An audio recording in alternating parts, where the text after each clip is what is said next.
Elon Musk, who purchased Twitter for $44 billion, and Mark Zuckerberg, you know, the boss of Meta, which owns Facebook and Instagram. They're talking about getting it on. We don't know whether they're joking or not, but purportedly both have agreed to a cage match. Because obviously Mark Zuckerberg's got Facebook looking into creating some kind of thing that will enable them to compete with Twitter, and Elon Musk and him are talking about getting into a cage match, and they got their battles and all of this other stuff, and everybody's reacting to it. It's trending and all of this other stuff. I got it.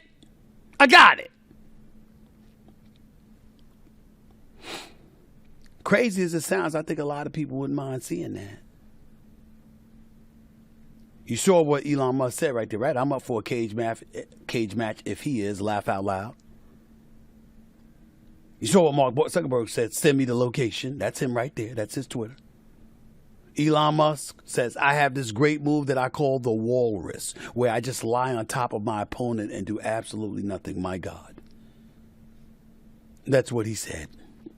No wonder people like Luke Thomas and Brian Campbell from the podcast Morning Combat react the way Luke Thomas reacted this morning. Listen to this. You're telling me you don't think there's even a 5% chance that this would happen? No, I don't think there's even a 0.5% chance of this happening. It's all bullshit. Why? Musk is famous, including most specifically through his boring company, where he's trying to build tunnels, famously overpromising and consistently underdelivering on purpose. This is what he does all the fucking time, number one. Number two, he's 52 and a fat, out-of-shape slob. What the fuck are people talking about? The guy that can barely touch his toes. You think he's going to get into a training fist fight? camp? You think? Broski, no, there's not. He's not. He doesn't have time for it. He's not going to do that. It's all nonsense. It's all bullshit. And this whole thing about Mark Zuckerberg winning BJJ tournaments, guys, please. The people who talk about winning BJJ tournaments are the least impressive people on the face of the fucking planet, except for the guys who win black belt world titles, because no one else actually does it. Going to these fucking tournaments and fighting your neighbors with a gi on is one tiny step above participation trophy. You're fighting people who are borderline infirm. Get the fuck out of here. Okay, but with they're not. All I'm of not this, asking dude. Them to it's fight. it's two guys.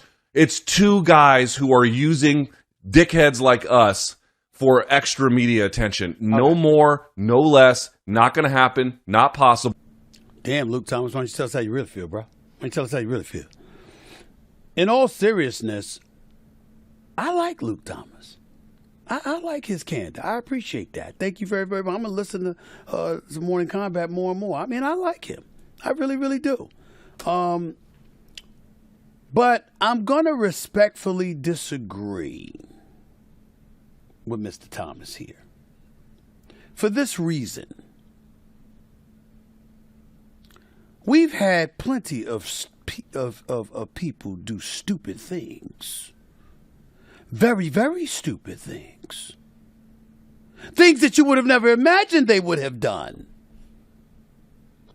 And it kind of worked out for them. Now, there are some examples where it hasn't, and I'll get to that in a second. But when you look at Mark Zuckerberg, reportedly studying Brazilian Jiu-Jitsu, and obviously Elon Musk ain't thinking about such things, but again, he's got the move to walrus. All he's talking about doing laying on you and doing absolutely nothing. Kind of crazy. But Elon Musk ain't the most orthodox dude in the world. I mean, CEO of Tesla, SpaceX, and what, and how much of a visionary he was with that. By the way, think about how he's helped Ukraine in the war against Russia. And what kind of Wi-Fi service, if I remember correctly, he provided to them last year sometime. Elon Musk, it's hard to look at him and say he wouldn't do something. Because he's all about doing exactly what you think he wouldn't do or what you tell him he can't do. He seems to be about that life. We don't know what the hell Zuckerberg's about. But I will say this to you, Mr. Thomas. If they were to fight, people would watch.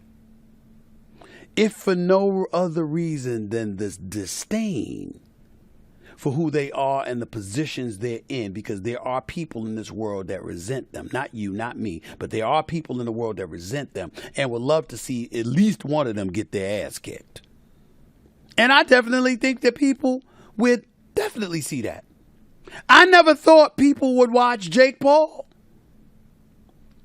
but I've seen him fill arenas.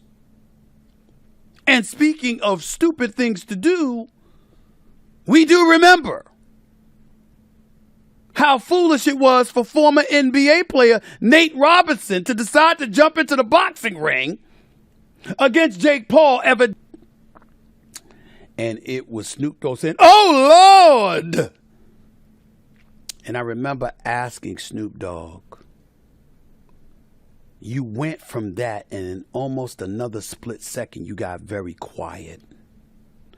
Why was that? And Snoop Dogg said to me, "Stephen A., I was there. They took the camera off Nate because he was that hurt. He was really put to sleep." He said it was so bad that Jake Paul wouldn't even celebrate because Jake Paul was that worried about what he did to him. And then after that, they tried to sit Nate Robinson up. He couldn't even sit on his stool. And he had to be carried out of the ring. He was incapable of standing up. He was incapable of walking.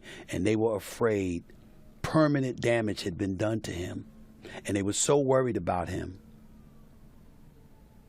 he had to be carried out of the arena. I know a few people who have seen Nate Robinson since, but they ain't many. We ain't been able to find this brother in quite a while.